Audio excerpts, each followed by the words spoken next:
In recent years, Andrew Tate appeared in many podcasts, even in national TVs, and that resulted in Tate making lots of enemies. When I say enemies, I am talking about these type of enemies.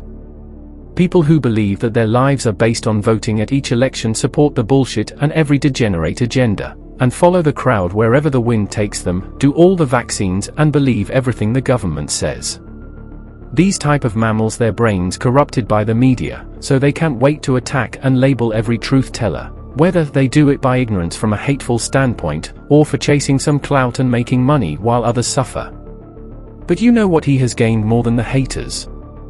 People with common sense, people who love to hear the truth, people who are ready to stand up and say no to the bullshit. We live in the internet age. Lots of people woke up since Andrew got cancelled from social media. Why? Because everybody was looking for the reasons behind the cancellation. The people found that these reasons didn't make sense, and was unfair, especially towards someone telling the people go to the gym, be better version of yourself, make money, be successful, protect and provide for your loved ones. More and more people starts to wake up. Then on last days of December 2022, Andrew and Tristan Tate got arrested by Romanian authorities accused for human trafficking and organized crime group allegations. Tate Brothers currently still in jail, despite there is no evidence against them, despite the mainstream media trying very hard to label them with anything criminal, trying very hard their best to brainwash the people. Even in schools, kids are not allowed to talk about Tate or behave like Tate. Governments are spending billions of dollars in order to keep kids out of someone who just said the truth. Doesn't that tell you that something is wrong with the world? 1 month later, after the unfair arrest, the Romanian judicial system has extended Tate Brothers' detention by another 30 days without any evidence. Doesn't that goes against human rights? Yes, it does. But Romania has different plans. Is not about Andrew himself, is that Romania is well known for human trafficking. So recently Romania are trying to join the Schengen area, therefore they needed to take action in order to please their masters.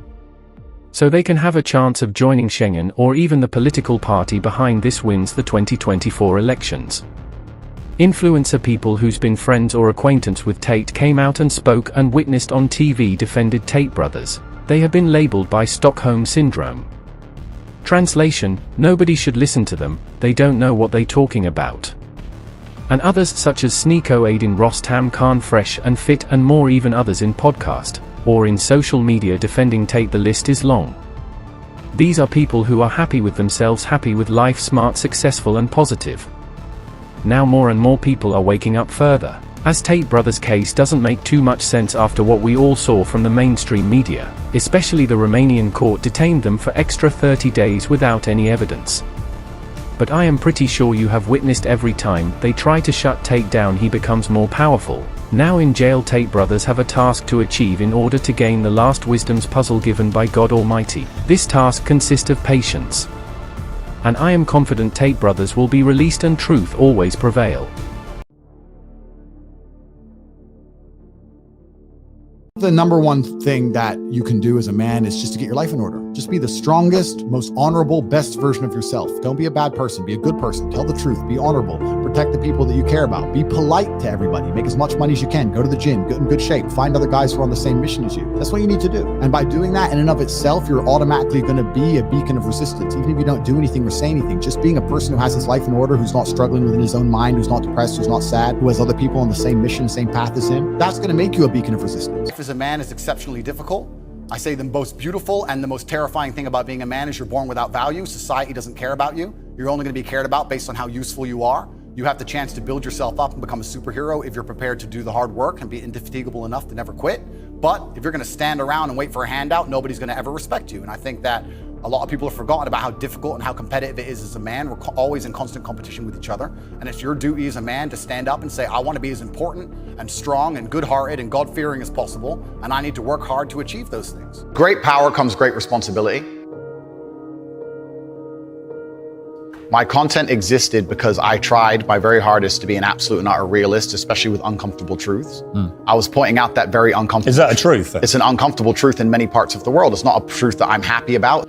I don't want to be seen as a negative influence in the world. I know that there's a whole bunch of men. I get thousands of emails a week from men whose lives I've saved. I get thousands of emails a week from men who are on the verge of suicide and I've saved their lives. I believe in protecting and providing. I've been misunderstood. I don't want anybody to be offended by anything I say. I want to be a positive force in the world. I don't want anybody to hear what I say and make them feel bad about themselves. I want all people to live righteous and good, whether they're male or female. I think righteous is living true to your heart and knowing that you're doing good by people, not snaking anybody, not lying to anybody. I know I live a very righteous life.